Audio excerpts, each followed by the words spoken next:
Welcome.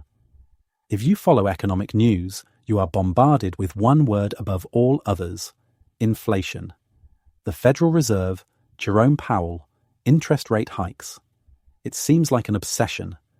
They openly admit they are willing to slow down the economy and risk a recession, all in the name of stopping prices from rising. But why does this battle resemble a holy war? Why are they so truly terrified of inflation?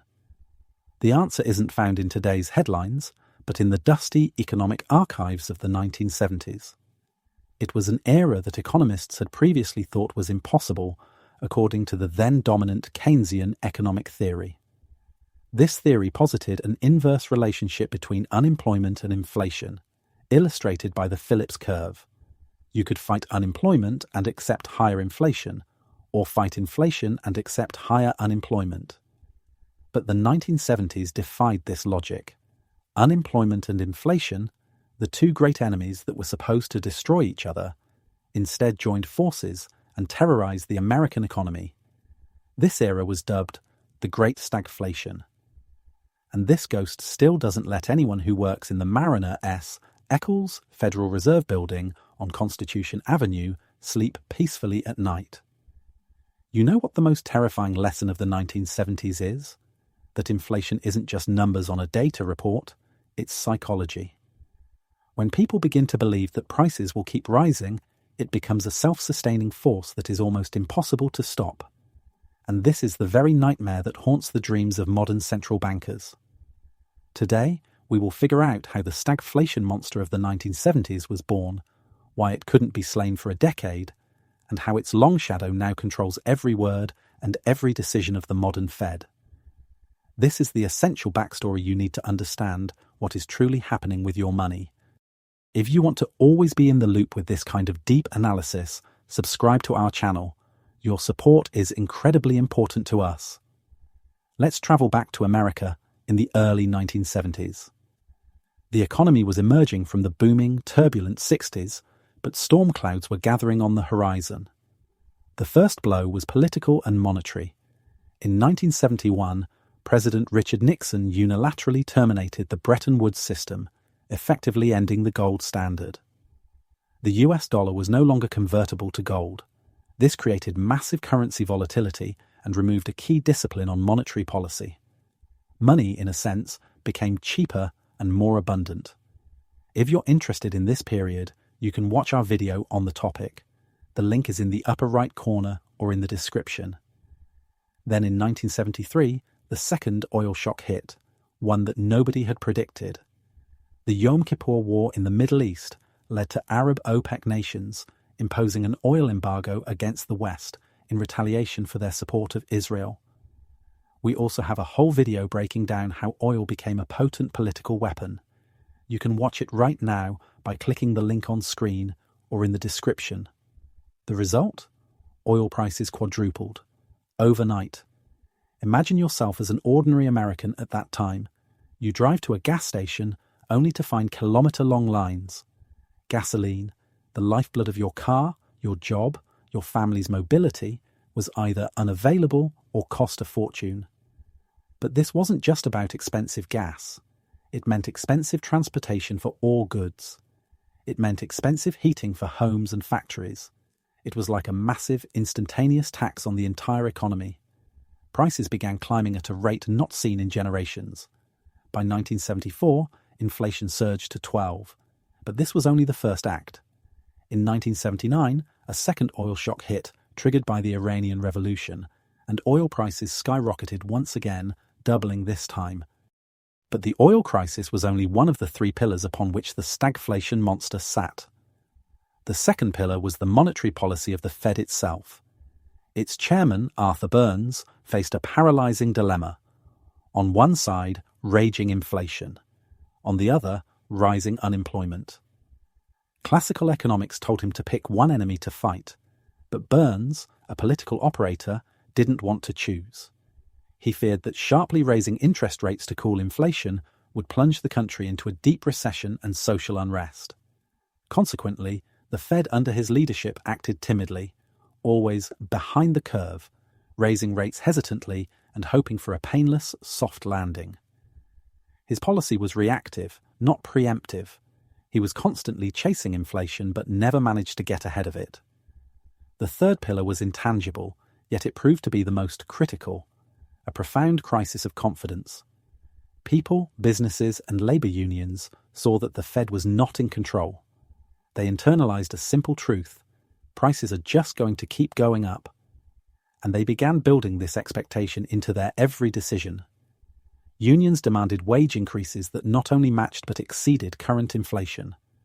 Companies preemptively raised prices, anticipating their future costs would rise. Inflation became a self-fulfilling prophecy. It became embedded in the public's psychology. Economists call this inflation expectations, and once they become entrenched, inflation develops a powerful, self-sustaining momentum. The conclusion from this chapter is simple and frightening. Stagflation isn't just the result of an external shock. It is a toxic and volatile mix of an external crisis, hesitant and politically constrained policy from the authorities, and most importantly, mass psychology. When people start to believe in perpetual inflation, it becomes incredibly difficult to stop. And it is this very thought that makes Jerome Powell speak with such harsh determination today. But let's look at how they tried and failed to fight it for most of the 70s. The era of hesitation, strange wars, and the great malaise.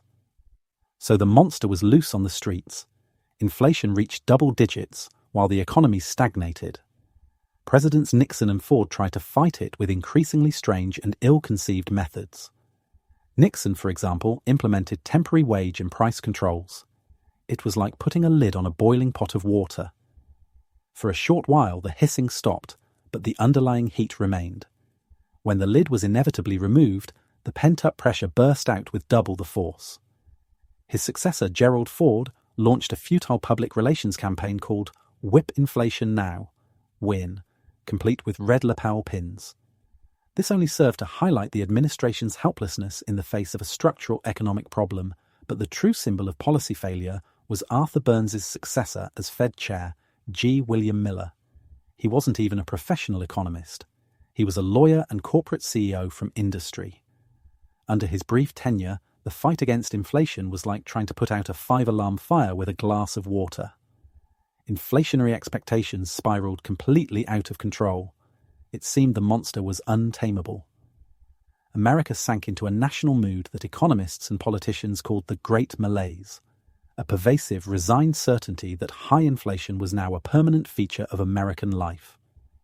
In a famous 1979 televised address, President Jimmy Carter spoke of a national crisis of confidence, a malaise, though he never actually used the word, that had struck at the very heart and soul of the American spirit. The economy and the nation's morale were broken. And this is where the most pivotal part of our story begins. Because at this moment, a man arrived who was utterly unafraid of being unpopular, Paul Volcker, a towering, stern figure with a perpetually lit cigar. He was a former Treasury official who understood international finance and was a committed monetarist. He understood the root of the problem intuitively. To kill inflation, you first had to kill inflationary expectations. And to do that, you had to shock the entire system. You had to demonstrate such ironclad determination that no one, not a worker, not a CEO, not an investor, would doubt that the Fed was ready to do whatever it took. The Volcker shock, a consciously planned depression. And in October 1979, Volcker executed what later became known as the Volcker shock. He radically changed the Fed's very operating framework, shifting its focus from micromanaging interest rates to controlling the money supply, monetarism, following the doctrines of economist Milton Friedman, who famously declared that inflation is always and everywhere a monetary phenomenon. In practice, this meant letting interest rates find their own level, which was straight up. The federal funds rate soared. The prime rate, the interest rate for the most credit-worthy borrowers, reached a mind-boggling 21. 5. Imagine yourself as a business owner in 1980. You can't get a loan to expand your business. You have to lay people off. Imagine you're a family wanting to buy a home. A mortgage is simply unaffordable. The US economy plunged into not one, but two severe recessions, 1980 and 1981, -82. Unemployment jumped to over 10. 8. It was a consciously planned depression. Volcker was publicly vilified. Farmers drove their tractors onto the National Mall to blockade the Fed building in protest. He was called the killer of small business. But he was unwavering. He famously told Congress, "The standard of living of the average American has to decline. I don't think we can escape that." The message was clear. The pain was necessary. We don't have a choice. Standard treatment no longer works. The economy needs surgery. And it worked. By 1983, inflation, which had peaked at nearly 15, was crushed down to 3. 2. The monster was defeated, but the cost was enormous, the deepest recession since the Great Depression. The conclusion here is harsh and unambiguous. To defeat inflation that has become entrenched in the public psyche, you need more than just policy tweaks. You need shock therapy, you need an iron will, and you must be willing to inflict severe short-term pain for long-term stability. This victory became a foundational trauma for the Fed, a lesson seared into its institutional memory for generations to come. Back to the present, the ghost of Burns in Powell's office. Now let's return to our time. 2021, the post-pandemic era. Unprecedented fiscal stimulus, broken global supply chains. Inflation, which central bankers confidently labelled transitory, began to climb steadily and then rapidly. And in Jerome Powell's office, you can be sure it's not a portrait of his predecessor, Alan Greenspan, on the wall, but the ghost of Arthur Burns. The ghost of the chairman who let inflation slip away, who acted too slowly and too hesitantly, and whose name became synonymous with failed monetary policy. Powell and his team saw the same ominous patterns emerging as in the 70s. Rising energy and food prices due to the war in Ukraine, a stark reminder of the 1970s oil shocks, shortages of goods and a tight labour market, echoes of the supply-side crises of that decade, and most importantly, they saw the critical indicators of inflation expectations starting to become unanchored. Surveys, like the University of Michigan Survey of Consumers, began showing that households were expecting high inflation to persist over the long run. For Powell, this was the brightest of red flags. This was the malaise moment. And so, he executed a pivot that shocked many market observers. Instead of the cautious, gradual steps of his predecessors, the Fed embarked on the most aggressive policy tightening cycle since the Volcker era itself. Interest rates soared from near 0 to over 25 in a little over a year, and every time he was asked, "Aren't you going to trigger a recession?" his answer was a consistent, resolute refrain.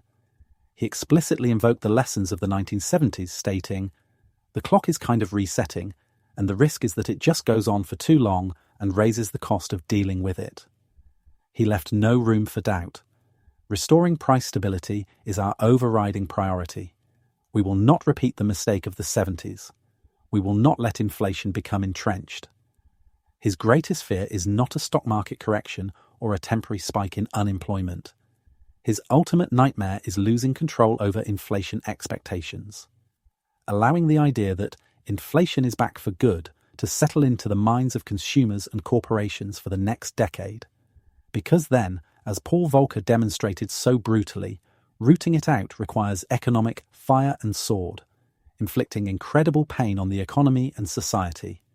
Powell is determined to sacrifice growth and accept some unemployment today to avoid being forced to perform the radical surgery that Paul Volcker had to undertake tomorrow. What this means for you, the bottom line. So, what should we take from all of this? What is the final crucial lesson of this story? The great stagflation of the 1970s was not just a strange anomaly in economics textbooks. It became the defining, formative lesson for central banks all around the world. It proved once and for all that inflation is not just a matter of economics, it is a matter of mass psychology, and that the most important asset a central bank holds, public trust, is incredibly fragile. It can be lost in a year of dithering, but can take a decade of painful resolve to restore. Understanding this history is the key to deciphering the Fed's language. When Powell talks about his unwavering commitment to returning inflation to 2, behind those words looms the shadow of Arthur Burns, who lacked that very commitment. When he says he is willing to risk a recession, behind that statement stands the grim example of Paul Volcker, who took that risk and ultimately succeeded. When you listen to him speak, you are no longer just hearing a dry banker. You are hearing a man desperately trying to exorcise the ghosts of the past. What should you do with this knowledge? First, watch not only the headline inflation numbers, CPI, but also the surveys of inflation expectations.